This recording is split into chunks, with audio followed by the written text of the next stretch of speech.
여러분, 식물들이 자라는 것은요 눈에 좀 보입니다. 우리 교회의 이 화단, 이제 화단의 끝 안쪽에 가면 뭐가 있냐면 조그맣게 이제 텃밭이 있습니다. 우리는 그걸 세안 농장이라고 부르는데요. 거기에다가 올해 좀 배추를 좀 심어놨습니다. 배추 심은 지가 이제 딱 2주 됐거든요. 2주 됐는데 제법 많이 자라났습니다. 이걸로 올해 김장을 어떻게 할지 어떨지 모르겠네요. 배추금이 엄청 높다는데, 비싸다는데 배추가 좀 잘 자라났으면 좋겠다 생각이 듭니다.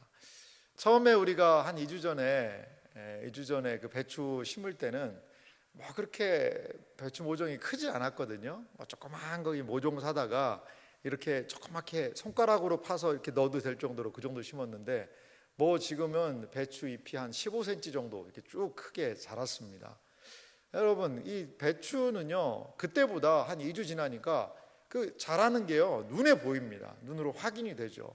기업이나 뭐 회사나 이런 곳도 한 해 동안 우리 회사가 얼마나 매출이 증가했는가, 이게 어떻게 보면 그 회사가 자라나는 그런 모습 아니겠습니까?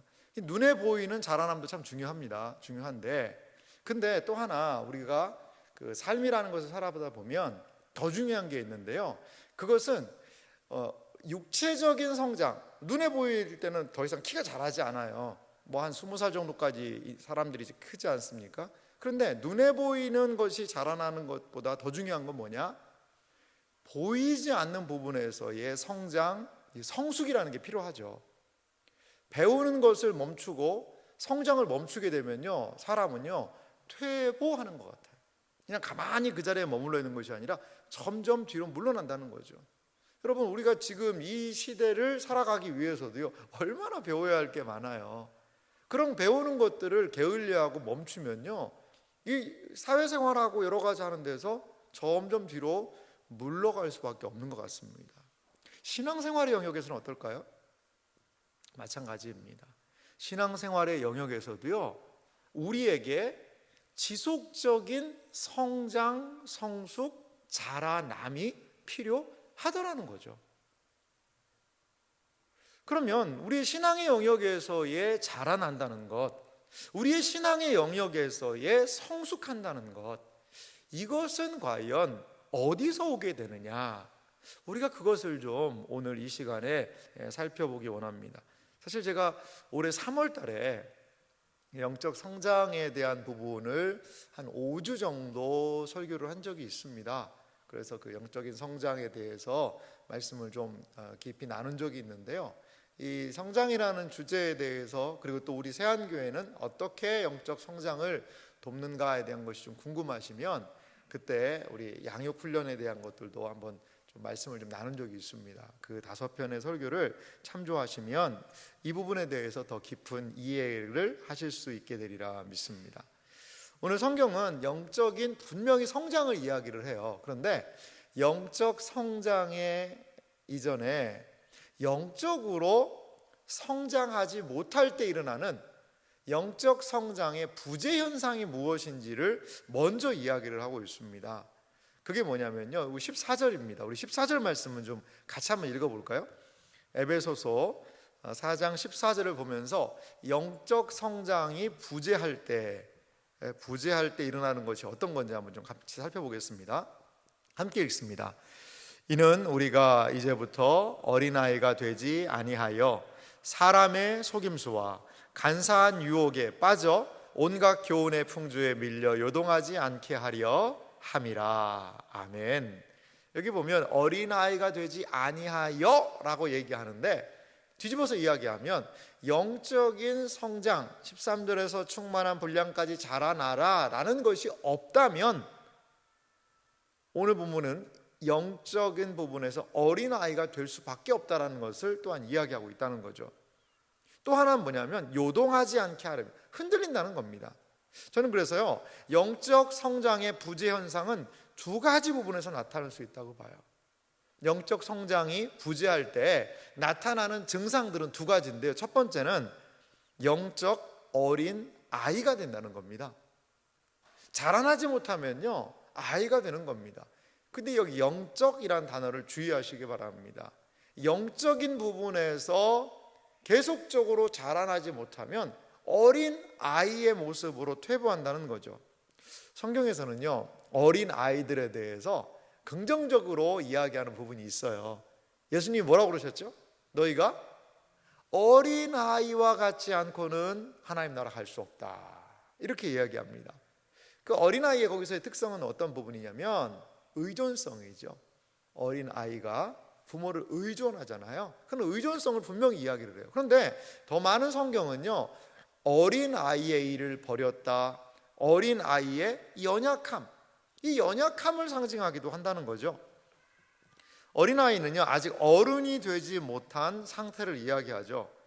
여기에서 이 어린아이라는 말과 대조적인 단어가 있어요. 그게 13절에 등장하는 어떤 부분이냐면요, 온전한 사람이라는 단어예요. 온전한 사람은 성인이라고 이야기할 수 있습니다. 그리고 여기 어린아이는 말 그대로 어린아이죠.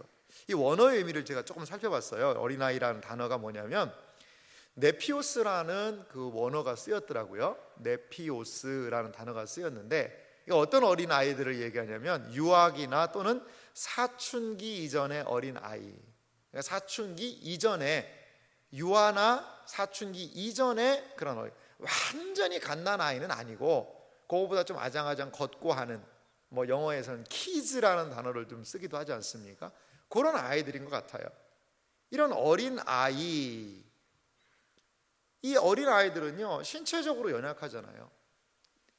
알아듣긴 알아듣지만 어른만큼 이해력도 좀 떨어집니다. 분별력이 부족합니다. 이것이 바로 어린아이예요. 그래서 고린도전서 13장 11절에 보니까 이렇게 성경이 이야기를 하고 있습니다. 내가 어렸을 때는 말하는 것이 어린아이와 같고 깨닫는 것이 어린아이와 같고 생각하는 것이 어린아이와 같다가 장성한 사람이 되어서는 어떻게 했다는 거죠? 어린아이의 일을 버렸노라 라고 이야기하고 있다는 거예요. 어린아이의 일은 계속해서 가져야 되는 것이 아니라 버려야 할 것이다 라고 고린도전서에서 우리 사도 바울 선생님은 이야기를 하고 있습니다. 어린아이의 일은 장성해서 버려야 할 일이라는 거죠. 어린아이처럼 말하고요, 어린아이처럼 깨닫고요, 어린아이처럼 생각하면 안 된다는 겁니다. 좀 더 구체적으로 보면은요, 히브리서 말씀에도 이 어린아이에 대한 일, 그것을 이렇게 이야기를 합니다. 히브리서 5장 12절 말씀부터 보면은요, 때가 오래되었으므로, 이 시간이 좀 많이 경과했다는 거죠. 아마 이 히브리서를 받아들였던 성도들한테 하는 얘기 같아요. 너희가 믿은 지가 이제 오래됐다 이거죠. 신앙생활한 지 어느 정도 많이 시간이 흘렀다라고 이야기하는 부분이에요. 너희가 마땅히 무엇이요? 선생이 되었을 터인데, 이제 이 정도로 배우고 이 정도로 신앙생활을 오래 했으면 다 선생이 되었어야 된다는 거죠. 선생이라는 것은 말씀을 가르치고 나누고 함께 할 수 있는 그런 존재죠. 그런데 너희가 다시 하나님의 말씀의 초보에 대하여 누구에게 가르침을 받아야 할 처지예요. 여기 여러분 딱 들어오는 단어가 어떤 단어가 있으세요? 초보라는 단어죠. 초보. 오래 다녔어요. 근데 그냥 모르는 거죠. 알지를 못하는 거예요. 그래서 누구에게 다시 배워야 돼요. 그래서 단단한 음식은 못 먹고 젖이나 먹어야 할 자가 되었도다. 단단한 음식은 어른들의 몫이죠. 아이들은 젖을 먹습니다. 이유식을 먹어요. 13절은 이어서 이렇게 이야기를 합니다. 이는 젖을 먹는 자마다 어린아이니 의의 말씀을 경험하지 못하는 자예요. 그러니까 늘 어린아이처럼 쉬운 것, 더 쉬운 것, 부담 안 되는 것, 편안한 것, 그냥 거기에 신앙이 머물러 있는 거죠. 그거를 오늘 성경도 히브리서도 어린아이와 같은 신앙생활이다 라고 책망하고 있습니다. 그래서 의의 말씀, 하나님의 진리, 그리고 진리에 따른 헌신, 수고, 인내, 그리고 믿음의 역사, 이런 것들을 드러내 보이지를 못한다는 겁니다. 히브리서 5장 14절은 이어서 이렇게 말합니다. 단단한 음식은 장성한 자의 것이니 그들은 지각을 사용함으로 연단을 받아 선악을 분별하는 자들이니라. 단단한 음식, 어떻게 보면 때로는 쉽게 넘어가는 말씀이 아니라 걸리기도 하고요, 찔기기도 하고요. 하나님 말씀이요 다 그냥 술술술술 이해되고 깨닫게 되고 그럼 얼마나 좋겠어요. 그런데 이 단단한 음식처럼 딱딱한 것도 있다는 거죠. 막 걸릴 때도 있어요. 말씀이 내가 막 그 말씀을 들을 때 힘이 들 때도 있어요. 그런데 그것은요 이 장성한 것을 증거하는 거죠. 어른들은요 아이들이 감당하지 못하는 힘 있는 일들을 합니다. 만약에 아이들한테 삽을 주면서 8살한테 너 이 구덩이를 10개 파놔라 라고 하면 그건 학대입니다. 학대. 못해요. 못합니다. 하지만 어른들은 할 수 있어요. 충분히 힘이 있기 때문에 할 수 있다는 거죠. 그들은 지각을 사용함으로 연단도 받고 해서 어떻게 된다는 거죠? 선악을 분별할 수 있다는 거죠. 무엇이 바르고 무엇이 그른 것인지, 온전하고 온전하지 못한 것을 탁 분별할 수 있는 그러한 장성함이 어린 아이의 일을 벌인 자들에게 있다라는 겁니다. 그렇습니다. 어린아이와 어른은 말하는 것, 깨닫는 것, 생각하는 것 차이가 분명히 나요. 아이들이요 아이들 같지 않게 이야기할 때 뭐라고 어떤 얘기를 하냐면 야, 참 너 어른스럽구나 이런 이야기를 합니다. 어린 아이들 같지 않고 어린이 같지 않고 참 어른스럽게 말하네, 참 성숙하게 말하네 라는 이야기를 하지 않습니까? 그래요. 어린 아이들은요 분별을 잘 못해요. 작은 것 엄청 좋아해요. 작은 것만 줘도. 그리고요 또 막 쉽게 화를 내고요 막 난리가 납니다. 그리고 뭘 하라 그러면 쉽게 포기해요. 하지만 어른들은 어른으로서 행동하게 되는 것이죠. 이것이 신앙생활의 영역에서도 나타나고 있다라는 겁니다. 참을 줄 아는 것이죠. 분별할 줄 알아야 된다는 거죠. 이렇게 영적인 성장이 부재할 때 이 어린아이로 머물 수밖에 없다는 겁니다. 그러면 영적인 성장이 부재할 때 또 나타나게 되는 현상 두 번째는 무엇일까요? 오늘 우리가 읽었던 14절은요 온갖 교훈의 풍조에 밀려 요동한다라고 이야기합니다. 요동한다. 영적인 성장이 없으면 첫째, 영적인 어린 아이로 그냥 전락한다는 거죠. 두 번째는요 요동하는 거예요. 흔들리는 겁니다. 흔들려요. 다시 한번 14절 말씀을 보면요 우리 14절 말씀을 함께 같이 다시 읽어볼까요? 함께 읽습니다. 이는 우리가 이제부터 어린아이가 되지 아니하여 사람의 속임수와 간사한 유혹에 빠져 온갖 교훈의 풍조에 밀려 요동하지 않게 하려 함이라. 아멘. 여기 보십시오. 어린아이들은요 역으로 이야기하면 사람의 속임수에 잘 빠져요. 유혹에 잘 빠져요. 이거 이렇다 그러면 와 그런가 하고 저렇다 하면 와 하고 막 요동해요. 흔들리는 것, 이런 특성을 가지고 있다라는 거죠. 알지 못하고요 생각하지 못하고요 쉽게 행동하다 보면 자연스럽게 따라가는 것은 무엇일까요? 흔들리는 것이죠. 견고하고 흔들리지 않고 온전히 우직하게 나아가는 것과는 거리가 분명히 멀어요. 요즘에 우리가 태풍이 조금 자주 오지 않습니까? 태풍이 오면 어떻게 되죠? 막 온갖 것들이 다 난리가 나죠. 여러분 호수에 강에 바람이 분다고 생각해 보세요. 거기에 조그만 고깃배가 떠 있으면요 어떻게 됩니까? 이 바람이 세게 불면은요 흔들리는 정도가 아니라 뒤집혀 버립니다. 전복이 됩니다. 그래서 이번에 태풍 때 보니까 배들이요 다 육지에 올라와 있더라고요. 바다에 있으면 서로 부딪히고 파손도 되고 막 가라앉고 하니까 아예 육지에 끌어올려놔서 단단하게 묶어놨더라고요. 근데요 큰 군함 같은 거 있잖아요. 이런 큰 배들은요 웬만한 태풍이 와도 흔들리지 않는 그러한 배들도 있더라는 거죠. 야 여러분 항공모함이라는 배를 보십시오. 그 항공모함이 2, 3m짜리 5m짜리 파도가 온다고 해서 항공모함이 갑자기 그냥 가라앉겠습니까? 그러지 않잖아요. 항공모함은 그냥 쭉 가는 겁니다. 웬만한 파도가 와도 바람이 불어도 갈 수 있는 힘이 있다라는 거죠. 요동한다는 것과 견고하다는 것은 분명히 이런 차이점이 있는 것 같아요. 신앙의 성장이 없으면요, 이 신앙의 성장이 없으면요, 늘 흔들립니다. 반복되는 문제에 계속해서 넘어지는 거예요. 섬김을 받기 원하고 섬기는 것, 헌신하는 것, 그거 어려워해요. 이것이 어린아이의 모습입니다. 그렇다면요, 우리는 어떻게 이러한 요동치고 흔들리고 생각이 짧고 행동이 경솔한 이 어린아이의 일을 어떻게 버릴 수가 있을까?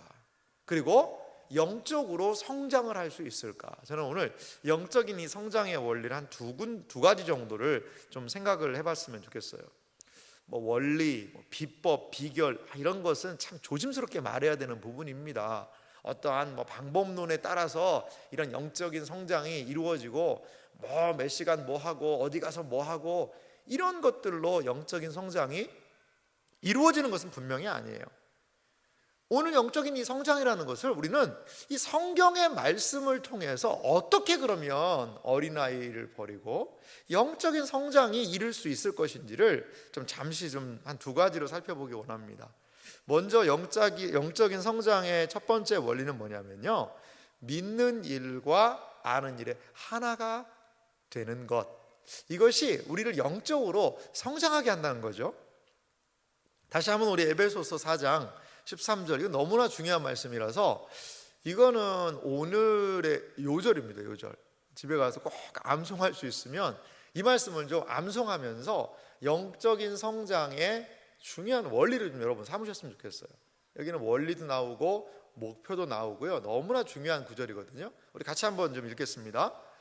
우리가 다 하나님의 아들을 믿는 것과 아는 일에 하나가 되어 온전한 사람을 이루어 그리스도의 장성한 분량이 충만한 데까지 이르리니. 아멘.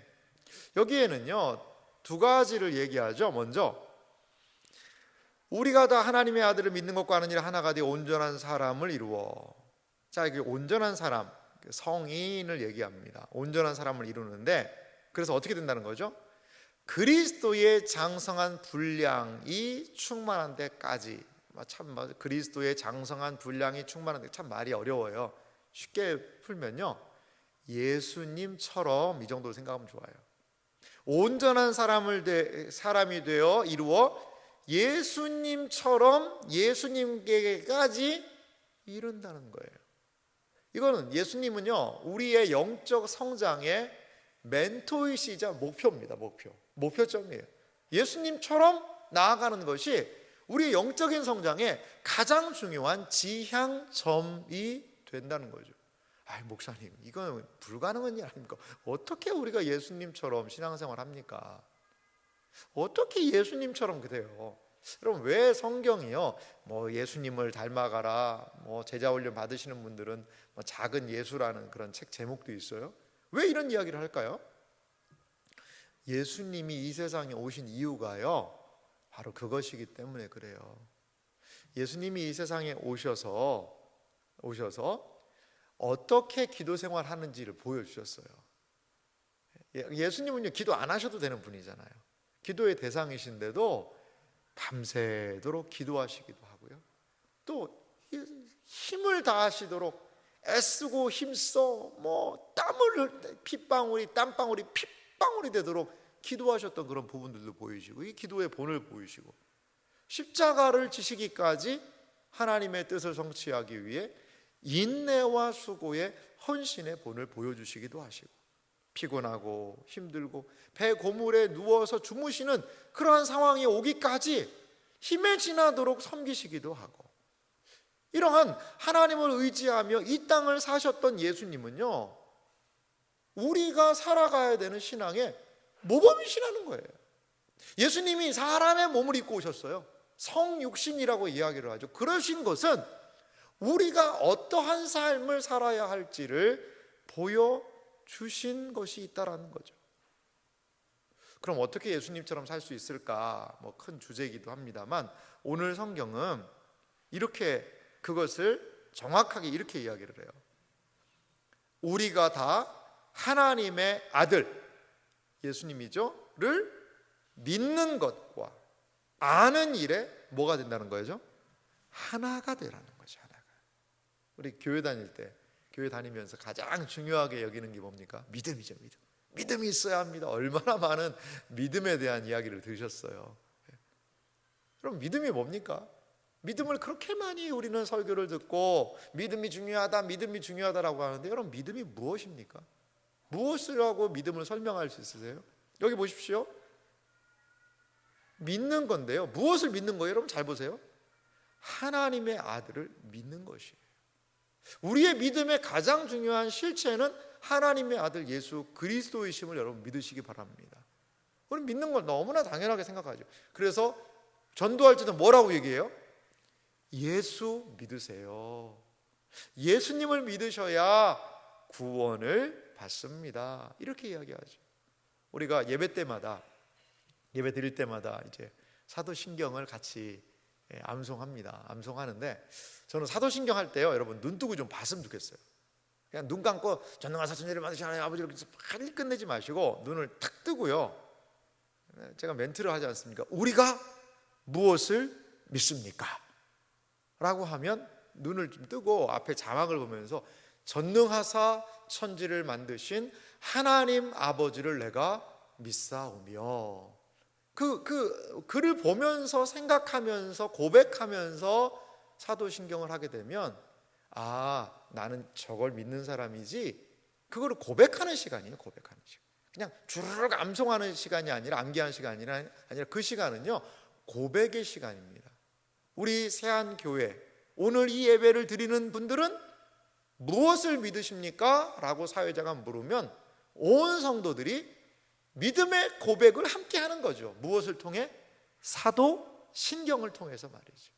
사도신경의 가장 중심부에는 예수님에 대한 고백이 나와요. 예수님이 어떠한 생애를 사셨는지에 대한 고백이 사도신경의 가장 많은 분량을 차지하고 있죠. 왜 그렇습니까? 우리는 그리스도를 믿어야 되기 때문이죠. 그래서 필요한 것이 있는데, 오늘 성경은 뭐라고 얘기하냐면 그리스도를 믿는 것과 다음에 따라오는 것이 아는 일이에요. 아는 일에 하나가 되어야 한다는 거죠. 우리는 믿음에 대한 이야기는 많이 들었어요. 믿어야 된다, 믿어야 된다. 믿사옵고 믿사오니 믿사옵나이다. 아멘. 뭘 믿고 어떻게 믿을 건데? 잘 몰라. 그냥 무조건 믿어. 묻지도 따지지도 말고 일단 한번 믿어보시라니까요. 막 이런 식의 믿음을 이야기를 해요. 근데 이제 그게 아니고, 오늘 성경에서 영적인 성장이 이루어지기 위해서는 믿음이 필요한데, 그리스도에 대한 또한 무엇이요? 아는 것, 지식이 필요하다는 거죠. 지식. 이게 하나가 되어야 된다는 거죠. 내가 그리스도를 알고 하나님을 알고 아는 것을 통해서 믿고, 믿는 것을 통해서 또한 알고, 이 서로 이 순환 관계가 분명히 좀 있는 것 같아요. 여러분, 그래서 알아야 한다라는 것이죠. 모든 성도는요, 그리스도를 믿는 것과 아는 것에 하나가 되어야 합니다. 이것이 영적인 성장을 위한 가장 중요한 일이라는 거죠. 여러분, 모든 것은요 아는 것만큼 보이게 되어 있습니다. 아는 것만큼 여러분 믿을 수 있습니다. 마치요 마리아가 마르다는 일을 했지만, 마리아는 예수님의 발 아래에서 예수님이 하시는 말씀을 듣지 않습니까? 들으면서 그분을 알게 되니 그분을 신뢰했듯이 우리는요 알아야 돼요. 우리는 하나님의 말씀을 듣고 알아야 돼요. 우리는 알아야 하고요, 그리고 또한 아는 것만큼 믿어야 돼요. 이렇게 내가 아는 것을 선명히 하고, 그리고 그것을 근거로 하여 믿는 것을요 계속 일치시켜야 돼요. 그러할 때에 거기에서 영적인 성장이 일어날 수 있다는 거죠. 여러분, 교회가 어떻게 하나가 될 수 있을까요? 교회는 이제 하나가 되어야 된다라는 이야기를 하는데, 뭐에서 하나가 될 수 있습니까? 교회는 너무나도 다양한 사람들이 모여 있어요. 여러분, 교회가 정말로 하나가 딱 될 수 있다는 것은 뭐 그냥 구호를 외치고 야야야 뭐 이거 하자 뭐 그렇게 되면 하나가 됩니까? 아니면 그냥 같이 모여서 무조건 밥 먹으면 하나가 됩니까? 교회 하나 되면요, 그리스도를 아는 것에서 하나가 되어야 되는 것이죠. 그리고 그리스도를 믿는 것에서 하나가 될 수 있다는 거죠. 사랑하는 성도 여러분, 그래서 알아야 합니다. 우리 교회는 조금 알려고 많이 노력하는 교회예요. 새가족 교육 과정도요, 5주간 교회에 대해서 열심히 우리 목사님들이 알려주세요. 알아야 돼요. 또 사랑방 모임의 핵심은 뭐냐? 단순히 모여서 그냥 얘기 몇 마디 하고 기도하고 끝나는 것이 아니라 오전에 들었던 설교 말씀을 다시 한번 반추하고 깨닫고 자기가 깨달은 것을 나누는 시간이에요. 그게 가장 중요해요. 그래서 사랑방의 가장 핵심은 뭐냐? 진리를 나누는 거예요. 진리를. 우리의 다음 세대들이 믿음 안에서 자라나기 위해 무엇이 필요합니까? 진리로 가르치는 거죠. 하나님의 말씀이 무엇인지를 천천히, 내가 어려서부터 성경을 알았나니 라는 디모데의 이러한 디모데처럼 하나님의 말씀을 계속적으로 깨달아 알아가야 한다라는 거죠. 알 때에 하나가 될 수 있고, 알 때에 우리는 그리스도를 믿는 온전한 공동체로서 함께 자라갈 수 있다는 것을 여러분 기억하시기 바랍니다. 교회가 할 일, 그리스도를 알려주는 것입니다. 이것이 교회가 해야 되는 가장 중요한 일이에요. 설교를 통하여, 양육을 통하여 계속적으로 그리스도를 알아가는 것이 필요하다라는 것입니다. 믿는 일과 아는 일에 하나가 되는 것, 그것을 계속적으로 이게 분리시키지 않고 일치시키는 것, 이것이 우리를 영적으로 자라나게 하는 것이라면, 이 두 번째 영적인 성장의 원리가 있습니다. 이것에 조금은 더 좀 깊이 들어간 부분이 있는 것 같아요. 이게 완전 다른 것은 아닌데, 믿는 거하고 아는 것을 하나로 일치시킨다라는 이것을요, 좀 이제 깊이 들어갔을 때 그 구체적인 실체가 뭐냐? 사랑과 진리 안에서 자라난다는 거죠. 사랑과 진리 안에서. 우리 에베소서 4장 15절 말씀을 좀 같이 읽어볼까요? 함께 같이 읽겠습니다. 오직 사랑 안에서 참된 것을 하여 범사에 그에게까지 자랄지라. 곧 그리스도라. 아멘. 오직 사랑 안에서 참된 것을 하여 범사에 그에게까지 자랄지라. 이게 13절하고요 구조가 비슷합니다. 그에게까지 자랄지라 라고 이야기하는데, 13절에서는 그리스도의 장성한 분량이 충만한 데까지 이르리니, 동일한 목표예요. 동일한 이야기예요. 그리스도에게까지 자라는 건 똑같아요. 그런데 그 앞에 이런 수식어가 붙어 있습니다. 15절에는 오직 사랑 안에서 참된 것을 하여. 이 부분을 우리가 좀 잘 이해할 필요가 있는 것 같아요. 그러니까 범사에 그에게까지 자라게 하는 것은 무엇이라는 거죠? 사랑이라는 거예요. 사랑 안에서 그에게까지 자란다. 또 뭐 참된 것을 하여 자란다. 이 참된 것을 하여라는 이 부분을 원어의 의미에 좀 충실하게 번역을 해보면 이런 의미가 있더라고요.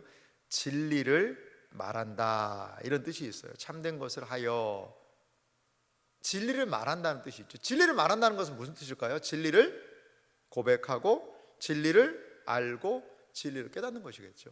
그러니까 범사에 그에게까지 자라는 조건으로 15절은 두 가지를 얘기하는데, 사랑이고요, 사랑 안에서 자라가, 그리고 진리를 말함으로 자라라. 이 사랑과 진리의 두 가지가 바로 그리스도에게까지 자라나는 중요한 역할이라는 거죠. 우리는 조금 전에 이 믿음에 대해 살펴봤잖아요. 믿음과 또 지식, 아는 것에서 자라라 라고 얘기하는데, 이제 공통적으로 이 진리의 요소가 계속적으로 반복되고 있는 것을 볼 수가 있어요. 여러분, 알아야지만, 지속적으로 말씀드립니다만, 알아야지만 자라날 수 있다는 것을 성경은 계속 얘기를 하고 있어요.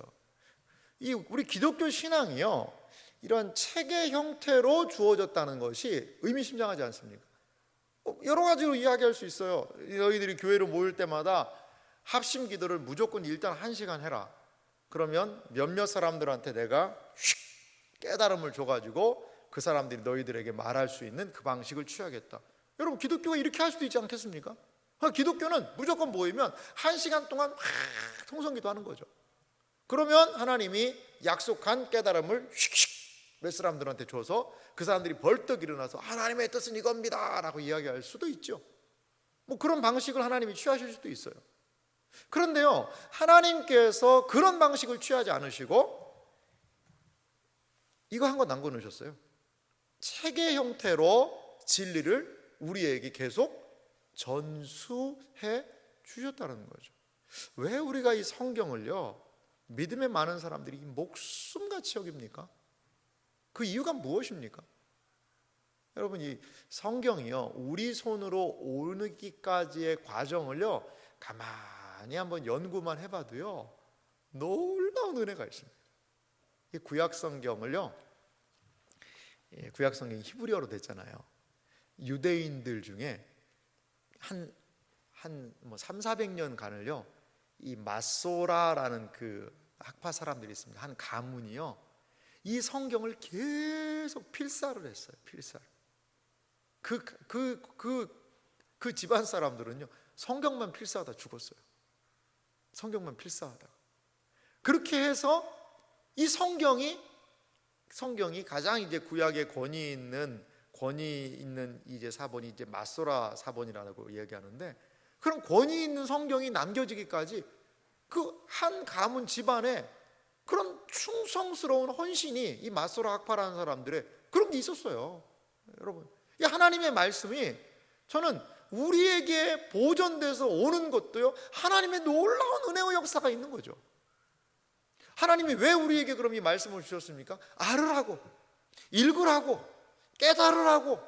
그냥 막 기도 오래 하고 있다가 하나님 이렇게 말씀하십니다, 그런 방식이 아니라 이 말씀이 무엇인가를 읽고 해설하고 생각하고 묵상하고 이 말씀을 깨달아 알을 때 그 안에 감동이 생기고 그 안에 하나님의 은혜의 역사가 일어나는 방식으로 교회를 오게 하셨다는 거죠.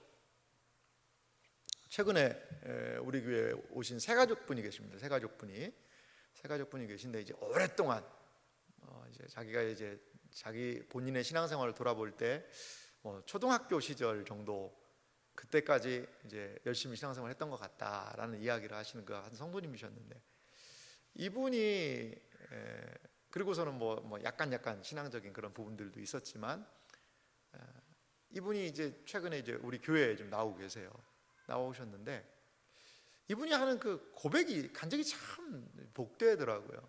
자기는 뭐 성경을 열심히 읽지도 않고 그랬는데 이 설교 말씀을 듣고 그 몇 절을 해설을 하는 말씀을 가만히 듣고 있으면요 그 성경 구절에 대한 이해가 확 온다는 거죠. 그리고 그 말씀이 자기한테 너무 귀하게 여겨진대요. 너무 귀하게 여겨진대요. 그래서 그 말씀을 좀 잃어버리지 않으려고 상당히 노력을 합니다라고 이야기하시더라고요. 상당히 노력한다. 그러니까 이분에게 있어서 삶에 좀 많은 변화들도 일어나고 있으시더라고요, 보니까요. 근데 그런 변화들이 일어나는데 그 변화들이 일어나는 가장 중요한 원인은 뭐냐? 그 들은 말씀이 중요한데 그것을 내가 좀 어떻게든지 한번 간직하고서 살고 싶다는 거예요. 이게 교회 이제 우리 교회에 와서 또 오랫동안 신앙생활 하지 않으시다가 신앙생활 하신 한 2달 된 성도님의 고백입니다. 이게. 저는요 하나님 말씀 안에 무궁무진한 하나님의 은혜의 역사를 우리가 믿음 생활하고 하나님의 은혜를 경험하고 영적으로 성장하고 그리고 성숙하고 변화되고 하나님의 놀라운 은혜를 경험하는 모든 것들이 여기에다 담아놓으셨다는 것을 믿습니다. 그러니까 우리 교회는 어떻게든지 한 자라도 하나님 말씀을 알려주고 가르쳐주고 또 설교하고 또 사랑방에서 나누려고 노력하는 거예요. 진리로 하나 되지 않으면 결단코 교회는 온전할 수 없다는 거죠. 여러분, 부활하신 예수님께서 하신 일 중에 참 이 진리에 관해서 저는 인상적인 사건이요 엠마오로 가는 이 실망한 제자들의 모습이라고 봐요. 이 사람들이 얘기하잖아요. 그 엠마오로 그러니까 예루살렘에 있다가 엠마오라는 그 동네로 이렇게 두 사람이 내려가고 있었는데 부활하신 예수님이 같이 가셨잖아요. 근데 못 알아보는 거죠. 그럼 물어봐요.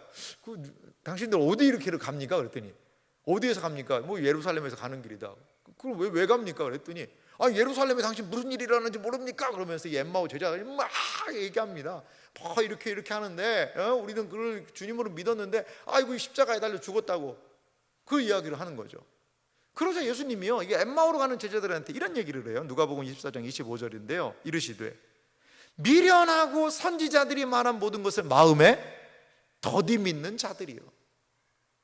그리스도의 죽음에 대해서 전혀 알지 못하고 인간적으로 생각하는 제자들을 향해서 책망하세요. 미련하고 선지자들이 말한 모든 것을 마음에 왜 더디 믿느냐? 깨달음이 없는 거죠. 그래서 이들에게 그리스도가 어떻게 해를 받고 어떻게 해야 될지를요, 막 성경을요 막 예수님이 풀어주셨어요. 참 부활하신 예수님이 성경 강의해 주시면 어떨까요? 참 놀라울 것 같아요. 이들에게 나타난, 그러고서 예수님은 이제 사라지셨거든요. 그러자 이 엠마오로 그냥 실망해서 가던 제자들이 하는 이야기가 있습니다. 누가복음 24장 32절 말씀 같이 한번 읽어볼까요? 함께 읽겠습니다. 그들이 서로 말하되 길에서 우리에게 말씀하시고 우리에게 성경을 풀어주실 때에 우리 속에서 마음이 뜨겁지 아니하더냐 하고. 아멘. 여러분, 교회는 이거 하는 곳이에요. 부활하신 예수님이 다른 거 안 했었어요. 갑자기 그들의 뒤통수를 탁 치면서 나도 못 알아보냐, 내가 부활했다. 예수님 막 육체를 보여주고 증거다 내가, 이렇게 하지 않으셨어요. 말씀을 풀어주시니까 이들이 부활의 주님에 대한 이해가 생기는 거예요. 그래서 여기 보십시오. 우리에게 성경을 풀어주실 때, 이게 사경회의 근거입니다. 근거. 우리는 부흥회란 말 잘 안 쓰잖아요. 우리 교회는 사경회, 풀어주신다는 거예요. 말씀을 풀어줘야 돼요. 그럴 때 우리 속에서 마음이 뜨겁지, 원어 의미에 더 가깝게 번역하면 불타지 아니하냐. 막 속에 막 불이 타는 거죠.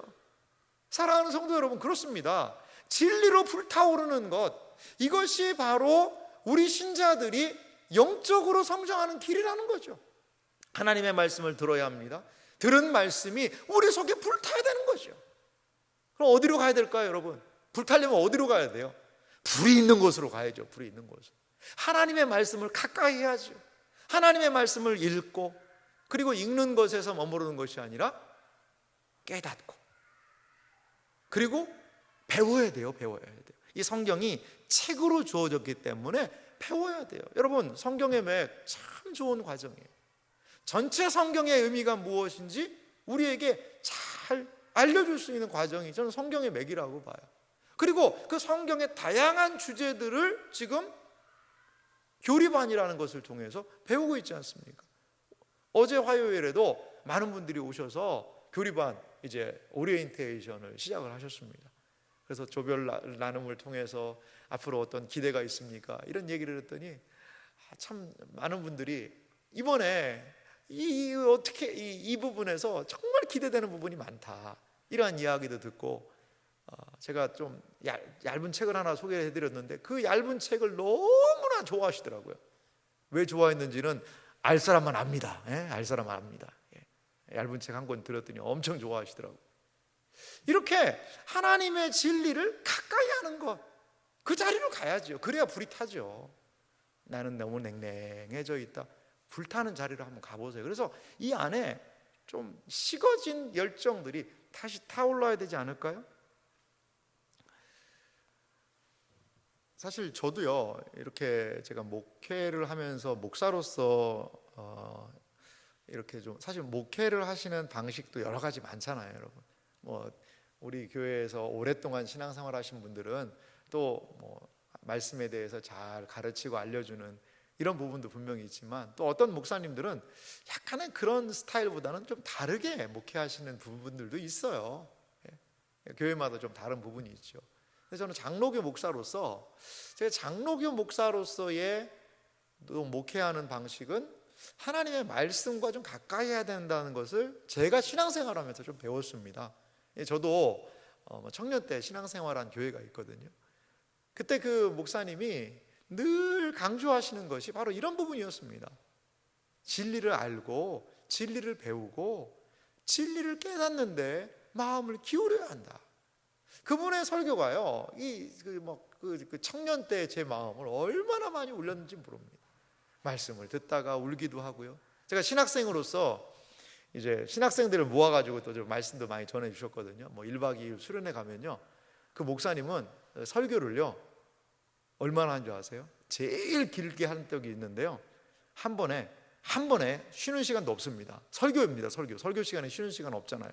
강의 시간에 쉬는 시간이 있지만 설교를 5시간 반을 하시더라고요. 별로 안 놀라시는데요, 여러분. 5시간 반을 앉아서 설교를 듣는데 참 그때 어떻게 들었는지는, 모세에 대한 설교를 하셨거든요. 모세의 5가지 그 삶의 그 모습에 대한 것을 하면서 어떻게 목회자로서 우리가 준비되어야 되지 않느냐, 이런 부분을 설교를 하셨는데 5시간 반을 설교를 하시더라고요. 주일날 그 목사님 보통 100분 설교를 하셨습니다. 100분 설교를 하셨어요. 그러면 이제 100분 설교 막 하고 그리고 주일날 시계를 한번 잘못 보셔가지고 2시간 정도로 한번 설교하신 적이 120분 그 정도 설교, 시계 잘못 봐가지고 그러신 적도 있기도 하고. 그러면 그렇게 설교하면 믿을래기도 안 믿고 다 도망가겠다라고 하겠지만 지금 한 3,000명 모이는 그런 교회예요. 많은 분들이 진리에 대한 그 목마름, 갈급함들이 있더라고요. 그래서 저도 그때 참 제 신앙생활에 많은 좀 여러 가지 은혜도 받고 또 큰 틀을 형성한 것 같아요. 그래서 그 목사님이 항상 강조하신 게 있어요. 목회하려고 하는 신학생들 그냥 덜렁덜렁 다니지 말고 평신도가 경험할 수 있는 모든 것들을 교회에서 좀 경험을 해봐라. 그래서 저도 참 열심히 섬겼던 것 같습니다. 청년 구역장으로도 섬기고 새가족들도 섬기고 신방도 하고, 그리고 열심히 성경 교회에서 하는 그런 가르침 모임도 참여해서 말씀도 배우고요. 그러면서 제가 저에게 영혼을 섬기는 것, 진리를 아는 것, 이런 부분에 상당히 많은 중요한 기틀이 그 교회에서 좀 세워졌구나, 이것을 볼 수가 있습니다. 그렇다고 우리 교회를 다 그 교회랑 똑같이 하겠다 이런 거 아닙니다. 이런 거 아닌데 모양은 다르죠. 모습과 양태는 다를 수 있지만 원리는 똑같다. 진리를 사랑하고 진리를 기뻐하고 진리 안에서 자라나는 그런 성도님들을 꿈꾸는 것, 그럼 진리가요 자유하게 합니다. 자유하게. 이러한 것들을 꿈꾸게 되었습니다.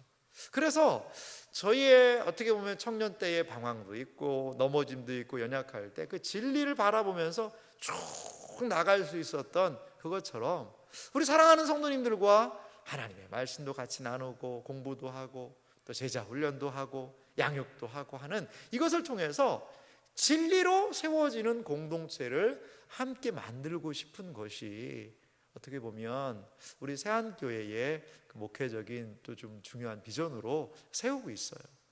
사랑하는 성도 여러분, 진리를 좀 기뻐하시기 바랍니다.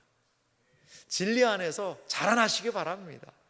여러분, 진리 안에서 자라나셔야 돼요. 진리를 기뻐해야 돼요. 그러할 때에 거기 안에서 영적인 성장이 끊임없이 이루어집니다. 이번 교리반, 우리 80대 중반 되시는 권사님들이 교리반 신청하셨습니다. 여러분 기도 많이 해주시기 바랍니다. 우리 권사님들이 딱 앉아서 아멘 아멘 하고 대답 잘 하시는데 제가 엄청난 도전이 됩니다. 제가 다 도전이 돼요. 그리고 우리 권사님들에게 어떻게 더 잘 설명해 드릴 수 있을지 저도 막 고민을 지금 엄청나게 하고 있습니다, 여러분. 그런데 너무 아름다워요. 진리와 함께 자라나고 어떻게든지 알기를 원하는 그분들의 그 열정이 참 너무나도 복되고 아름답다라는 생각이 들어요. 이렇게 진리를 알게 될 때 진리는 어떠한 부분으로 또 흘러가게 될까요? 그것은 오늘 진리 안에서 자라나고 또 사랑 안에서 자라난다라고 얘기하거든요. 그 진리는요 그냥 차가운 진리가 아니라 사랑으로 표현되고 드러나는 분명한 진리가 우리에게 필요하다는 거죠. 그게요 진정한 바른 성장이에요. 알기는 많이 알아요. 근데요 얼음장 같아요. 사람이 날카로워요. 지적질만 해요. 그거 많이 알면 뭐합니까 그거. 사랑도 없는데. 그러니까 많이 안다고 해서 그 많이 아는 게 아니 영혼들에게 유익을 못 끼치는데 괜히 막 지적하고 힘들게 하고 뭐 그거 잘못됐고 너는 이게 잘못됐고 이렇게 하고 저렇게 하고 아는 건 많은데 늘 지적하는 인생이 어떻게 그 사람 앞에 누가 같이 하고 싶겠어요? 진리는 반드시 사랑을 통해 드러내야 되는 거예요. 그래서 진리와 사랑은 함께 우리를 성장시켜 줍니다. 요한복음 13장 34절 말씀 같이 한번 읽어볼까요? 함께 읽습니다. 새 계명을 너희에게 주노니 서로 사랑하라. 내가 너희를 사랑한 것 같이 너희도 서로 사랑하라. 아멘. 사랑하라는 것이 새 계명이라는 거죠.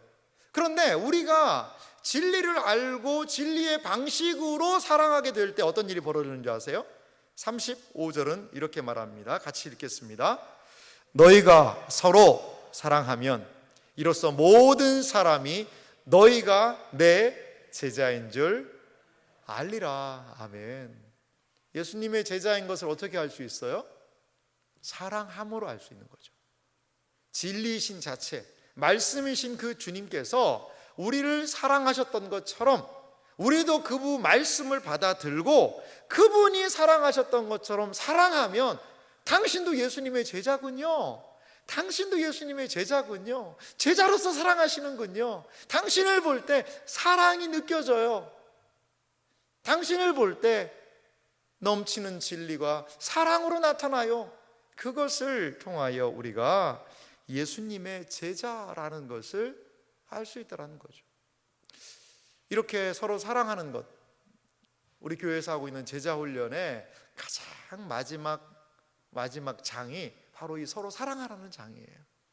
이것을 통하여서 우리의 진리가 사랑으로 표현되고 우리가 하나님을 아는 것이 이 사랑을 통하여 나타나고 드러나게 될 수 있다는 것. 우리는 진리를 통하여 또한 사랑함으로 그리스도에게까지 자라난다는 것. 이것이 바로 영적인 성장의 가장 중요한 원리라는 것입니다. 사랑하는 성도 여러분, 그리스도의 장성이 충만한 데까지 자라날 수 있는 우리가 되기를 간절히 소망합니다. 양육 훈련 여러분 한번 참여해 보세요. 그래서 한번 그 진리가 주는 맛을 함께 경험해 보세요. 그리고 제자 훈련 하시는 우리 권사님들 위해서 좀 많이 좀 기도해 주세요. 거기 안에서 말씀이 부딪히고 진리가 오고 진리로 사랑하고, 우리 제자 훈련 마치면 항상 꼭 하는 게 있습니다. 서로 꼭 안아줘요. 사랑합니다, 사랑합니다 하면서. 그러면요 권사님들도 너무 기뻐하시면서, 뭐 우리 장로님들도 마찬가지예요. 훈련 마치면 꼭 서로를 꼭 안아주거든요. 너무 기뻐하시는 모습이 그 뭐 진리를 알아서 기쁨이라고 저는 생각이 드는데 끝나서도 좋아하시는 것 같기도 하더라고요. 아 끝났다 그러면서 이렇게 뭐 좋아하시는 것 같기도 하고. 그런데 그 안에 기쁨이 있죠. 왜요? 믿음의 사람들과 함께 진리를 알아간다는 거예요. 그리고 그 깨달은 진리를 가지고 제가 사랑하며 섬기겠습니다. 이런 것들을 통해서 우리의 믿음, 교회의 사랑, 우리 교회는 머리 대신 그리스도를 향하여서 성장하고 자라나게 될 줄 믿습니다. 사랑하는 성도 여러분, 진리 안에서 자라가십시오. 사랑 안에서 진리를 나타내십시오. 진리와 사랑으로 예수님에게까지 자라나는 우리 모두가 되시기를 주님의 이름으로 축원합니다.